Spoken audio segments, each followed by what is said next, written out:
She arrived at the blind date already apologizing. Not with words, with the quiet weight of a baby bump that made the entire cafe stop breathing. And when the man across from her finally looked up, everyone expected him to walk away. Before we continue, take a moment to gently support this story. If it speaks to you, tap like. Tell me where you're watching from in the comments. And if stories about real people, quiet pain, and unexpected dignity matter to you, subscribe. Now, let's go back to that table. She was 7 minutes late, which felt like a lifetime when you were already expecting disappointment. The cafe had softened its lights for the evening crowd, Valentine's decorations taped lazily to the windows, pink hearts, cheap glitter. Couples leaned into each other, whispering plans that assumed certainty. Maya stood just inside the door, one hand resting instinctively on her stomach. 6 months, impossible to hide, impossible to ignore. She scanned the room, already regretting coming. She'd promised herself she would leave the moment she felt judged, but judgment had a way of arriving before you could decide anything. He was sitting near the back, dark jacket, tired posture, a man who looked like he'd come straight from work, not romance. Ethan, that was the name her cousin had texted her twice that afternoon. He's a single dad. Be kind. Maya almost laughed at that. She took a breath and walked over. Each step felt louder than it should. She felt eyes shift. Not cruel ones, curious ones, the kind that pretended not to stare. "Hi," she said quietly. Ethan looked up. His eyes flicked to her face first, polite, then down, then back up again, slower this time. Something unreadable crossed his expression. "Maya?" he asked. "Yes." There it was, the pause, the recalculation. She'd seen it before, the moment where someone's expectations collapsed into something heavier. "I'm sorry I'm late," she said quickly. "Traffic was worse than I thought." "It's okay," he replied. His voice was calm, not warm, not cold, just careful. She sat down anyway, because standing would make her feel like a spectacle. Her chair scraped softly against the floor. The silence stretched. Ethan folded his hands together on the table, a habit maybe, or a shield. "I didn't realize," he said, then stopped. Maya nodded. "I figured you wouldn't." Another pause. This one carried weight. Around them, a waitress hesitated with a tray. A couple at the next table pretended to focus on dessert menus. The room had decided this moment mattered. "I can go," Maya said. Not dramatically, just honestly. "If this isn't what you signed up for." Ethan looked at her then, really looked. Not at her stomach, at her eyes. "No," he said, too fast, then slower. "No, sit, please." She stayed.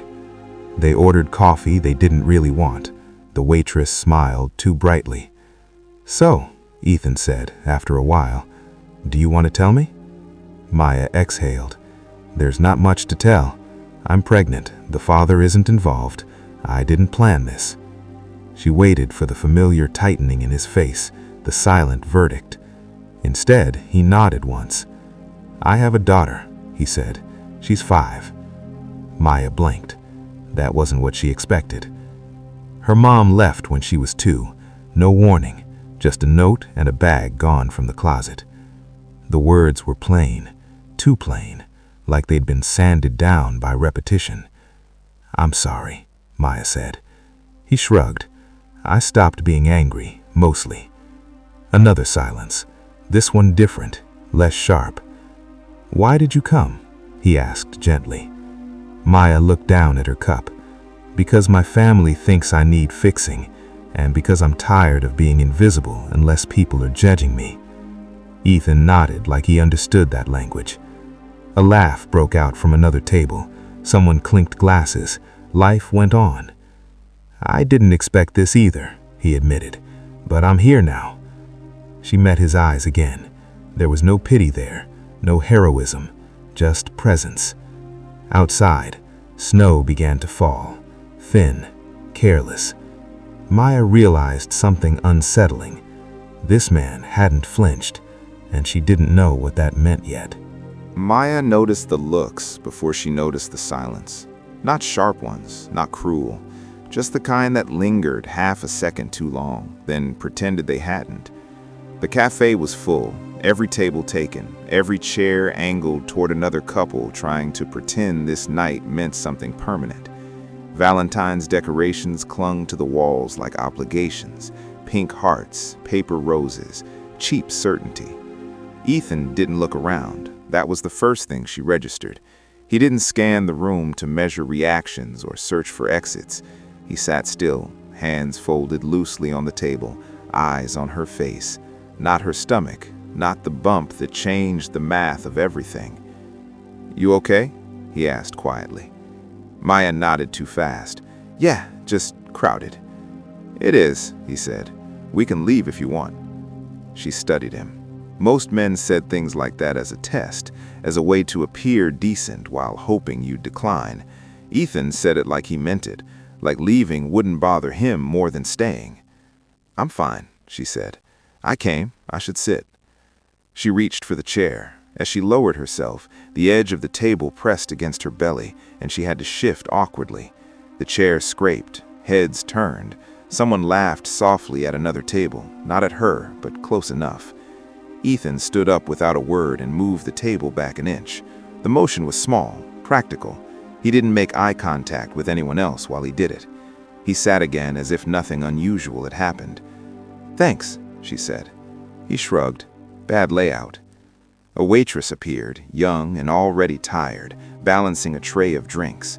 Her smile flickered when she took in Maya's stomach. It recovered quickly, but not completely. "Just water for me," Maya said before the question came. "Coffee," Ethan said, black. The waitress hesitated. "Just so you know, the kitchen's backed up. It might be a while." "That's okay," Ethan said. "We're not in a rush." The waitress nodded and walked away. Maya exhaled slowly. "You don't have to stay," she said, "if this isn't what you expected." Ethan leaned back slightly, careful not to intrude. "What I expected was a conversation," he said. "That part's still possible." She laughed under her breath. "You're calmer than I thought you'd be." "So are you," he said. She considered that. "I don't feel calm." "Most people don't look how they feel," he replied. There was something steady about him, not charming, not performative, just present. It unsettled her more than judgment would have. "Can I ask you something?" he asked. "Sure." "Do you want to talk about it?"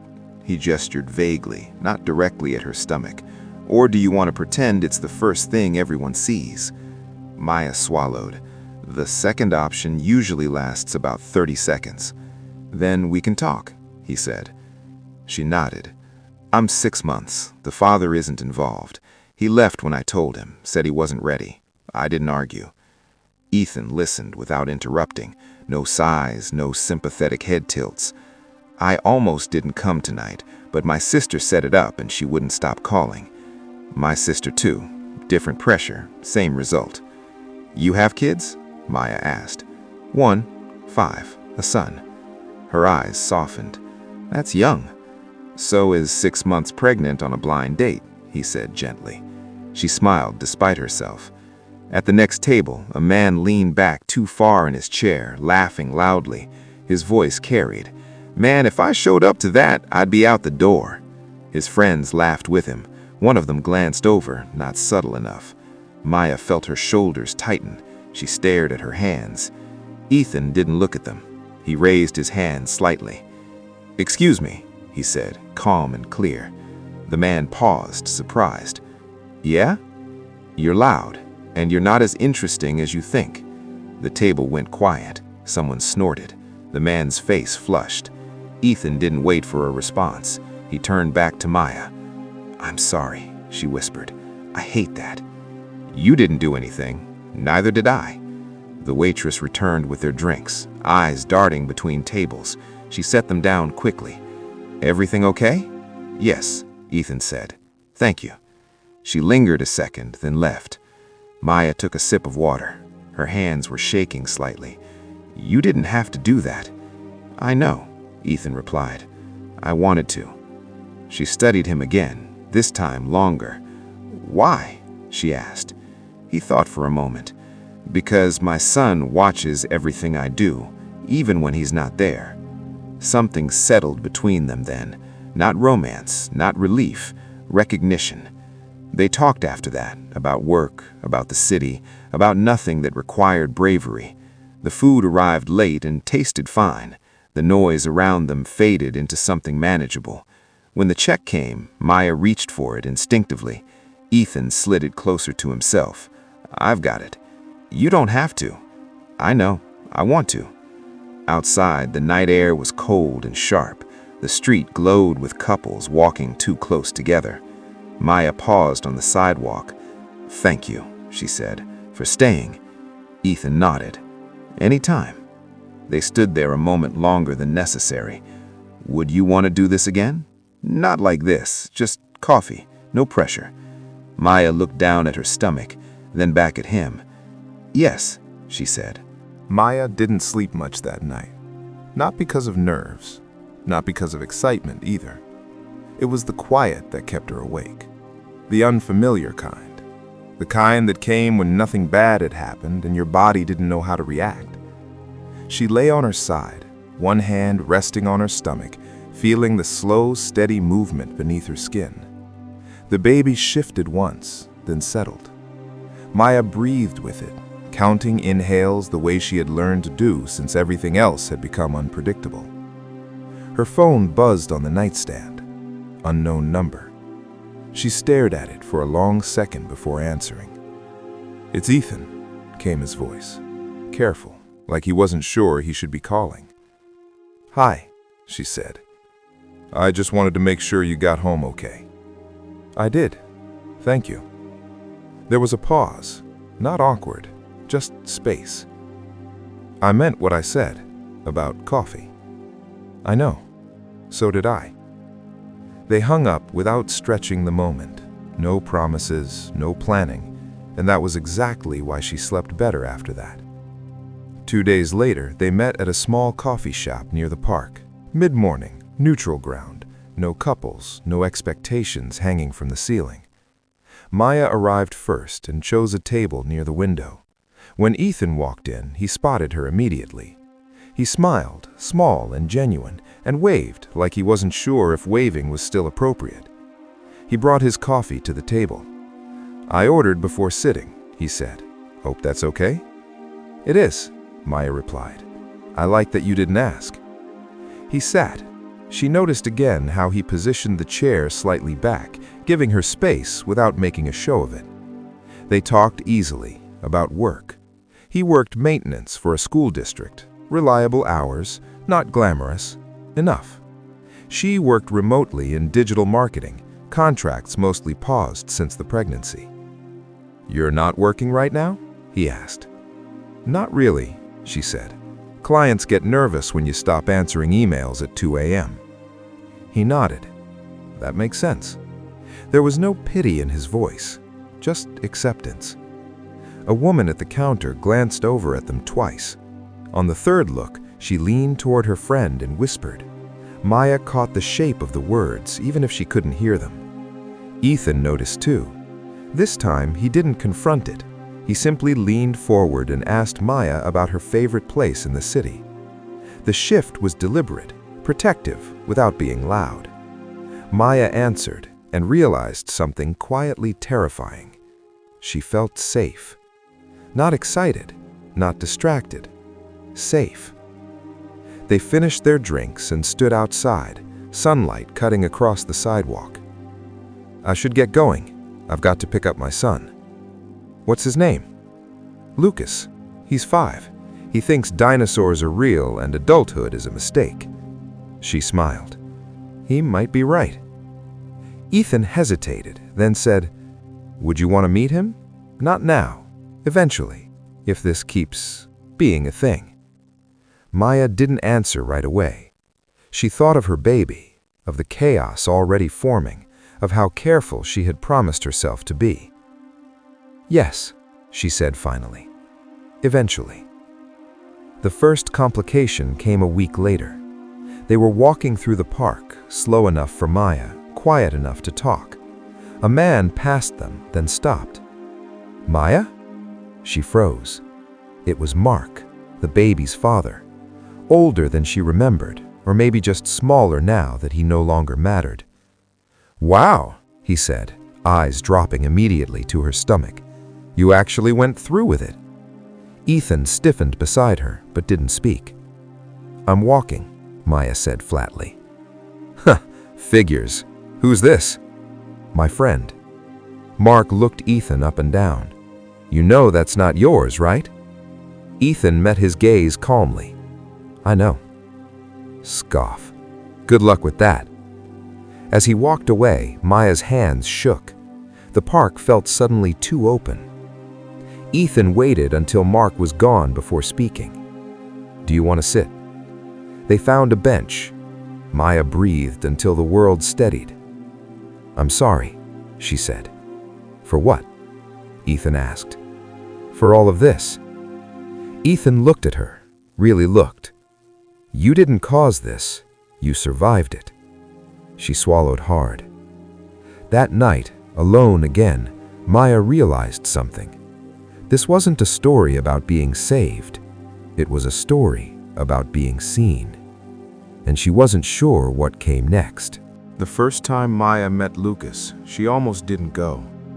She stood in her apartment doorway, coat half on, keys in her hand, staring at her reflection in the darkened mirror. Her stomach pulled the fabric of her sweater forward, undeniable. She imagined a 5-year-old's eyes, curious, honest, unfiltered. Children didn't soften their reactions the way adults learn to. Her phone buzzed. "Ethan, no pressure. We can reschedule." Maya typed, erased, typed again. "I'm on my way." Ethan's apartment was small but warm, the kind of place that smelled faintly like laundry detergent and toast, evidence of a life lived carefully. Toys stacked in one corner, shoes lined neatly by the door.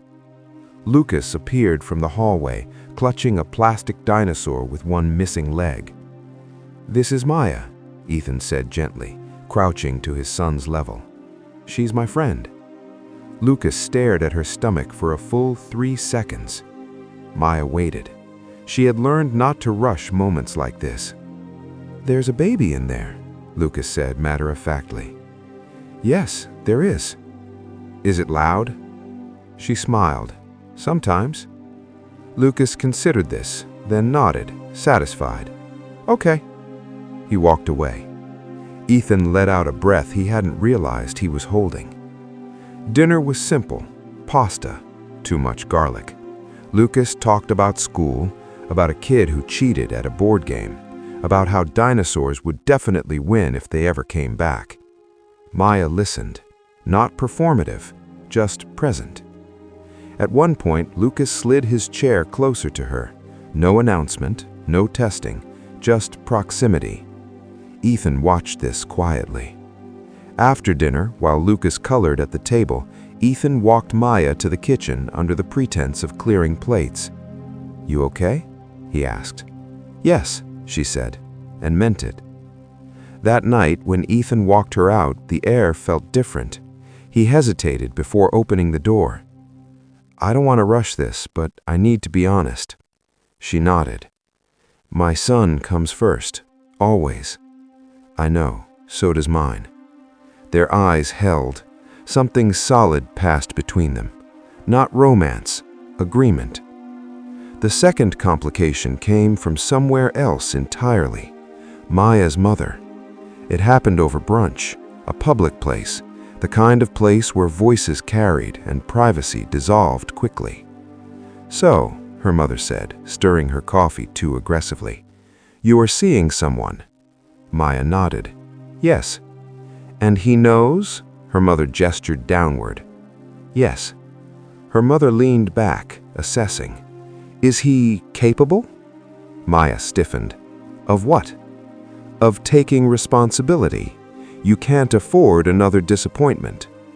The word "another" landed like a slap. "He's a single father. He's already responsible," Maya said quietly. Her mother scoffed. "That doesn't mean he'll stay. Men don't sign up for baggage that isn't theirs." The table next to them went silent. Someone pretended to cough. Maya stood up slowly. Her chair scraped loudly. "Don't," her mother warned. "Don't embarrass me." Maya's voice didn't rise. That was what made it dangerous. "You are the one doing that, not me." She walked out without looking back. That evening, Maya sat alone in her apartment, lights off, city glowing beyond the window. Her phone buzzed again. "Ethan." She answered without speaking. "Lucas asked if you were coming back," he said quietly. Her chest tightened. "What did you say?" "I didn't know, but I hoped so." Silence stretched between them. "My mom thinks you'll leave," Maya said finally. Ethan exhaled. "Does she?" "Yes." "Do you?" Maya closed her eyes. She thought of Mark, of disappearing acts, of promises that dissolved the moment things became real. "I'm afraid, but not of you." "Good, because I'm afraid too." A week later, Mark showed up again, this time at her apartment. She didn't open the door. She didn't need to.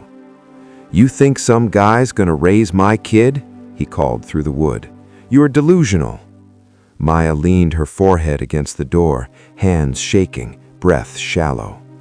"You'll get bored of her," Mark continued. "They always do." Ethan arrived 10 minutes later. He didn't yell. He didn't threaten. He stood between Mark and the door and spoke evenly. "Leave." Mark laughed. "Or what?" "Or you explain to a judge why you're harassing a pregnant woman you abandoned." Mark stared, measured, calculated. Then he left. Maya opened the door slowly. Ethan looked at her. "You don't owe me anything, but you don't have to face him alone." That night, as Maya lay in bed feeling the baby move, she realized something terrifying. She wasn't just letting someone see her. She was letting him stay. And there was no turning back now. The baby came early. Not dangerously early, just enough to rearrange everything Maya thought she had time to prepare for. It happened on a quiet Tuesday morning.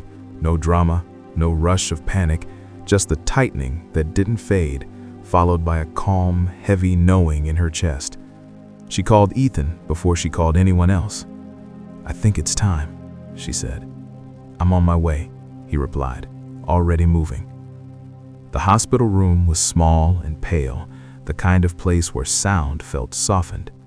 Maya labored quietly, no screaming, no scenes, just breathing, enduring, doing the work no one else could do for her. Ethan stayed by her side, not hovering, not directing, just present. When she squeezed his hand, he didn't flinch. When she went silent, he didn't fill the space with noise. Hours later, when the baby finally cried, Maya felt something loosen inside her, a release she hadn't known she was holding. A girl, small, strong, loud enough to make her point. Ethan stood back while the nurses worked. He didn't assume his place. He waited to be invited.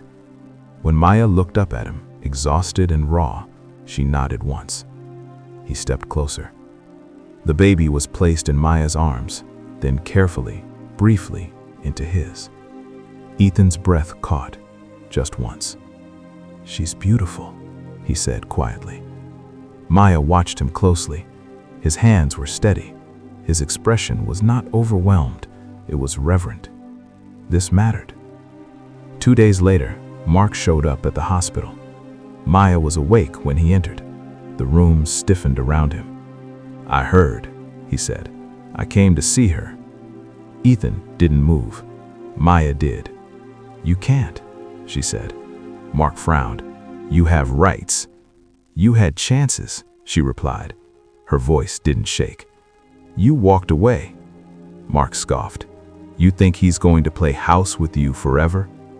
Ethan finally spoke, calm, measured. I'm not here to replace anyone, but I'm not leaving either.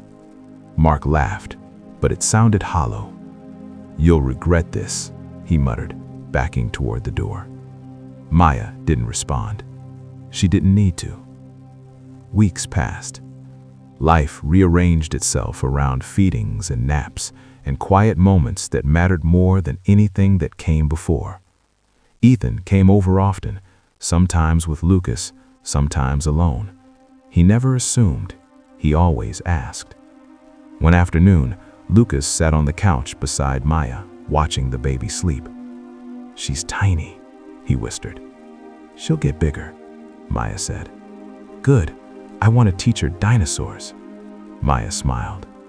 Her mother came once, stood awkwardly in the doorway, looked at the baby, looked at Ethan. She looks healthy, her mother said. She is, Maya replied. No apologies came, but something softer replaced the sharpness. It was enough. Months later, on a quiet evening, Ethan sat on Maya's floor assembling a crib. The instructions were wrong. He ignored them anyway and built it anyway. You don't have to do this, Maya said from the couch. I know, he replied. I want to.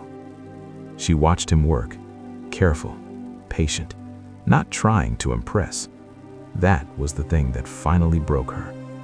She cried without warning, silent tears, shoulders shaking. Ethan didn't rush to fix it. He finished tightening the last bolt, then sat beside her. You don't have to stay, she said into her hands. I won't blame you if you decide this is too much. He waited until she looked up. I stayed, he said. That was the decision. The baby stirred. Lucas laughed softly from the hallway. Maya felt something settle. Not certainty, not perfection, trust. A year later, they stood at the park again. Same bench, different lives. The baby toddled between them, holding on to Lucas's hand. Ethan watched them with quiet pride. Maya leaned into him, just as slightly. They didn't need promises. They had already chosen. Thank you for staying with this story until the end.